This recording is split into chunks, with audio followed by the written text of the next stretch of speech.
এখন মানে আপনাদের চলাচল কি কোনো কাজ শুরু করতে পারেন এই ফাঁকা রাস্তায়?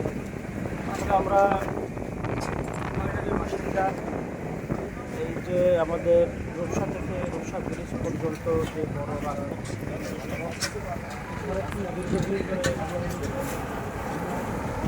দীর্ঘদিন আওয়ামী লীগ ক্ষমতায় ছিল, এটা তখন হয় নাই।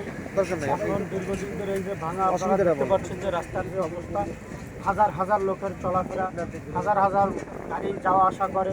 এই রাস্তার যে এত বড় দুর্ভোগ, প্রত্যেকটা মানুষ, বাচ্চারা স্কুলে যেতে পারতেছে না, অসুস্থ রোগীরা হাসপাতালে যেতে পারছে না, সাধারণ মানুষ আমরা যারা আছি তারা রাস্তায় চলাফেরা করতে পারতেছি না। গাড়িতে গেলে গাড়ি উল্টে পড়তেছে। আপনারা দেখেন রাস্তার প্রত্যেকটা জায়গায় ভাঙা, বড় বড় গর্ত, বিশাল বিশাল গর্ত। মনে হয় যেন কিছু কিছু জায়গায় মনে হচ্ছে মাছের বের করা, মানে মাছ ছাড়লে মাছ বড় হয়ে যাবে, এরকম একটা অবস্থা। রাস্তার এতটা বেহাল অবস্থা যে সাধারণ মানুষের দুর্ভোগের কোনো শেষ নাই। আমরা অতি দ্রুত এর বিস্তার চাই, এর সমাধান চাই, রাস্তাঘাট দ্রুত হয়।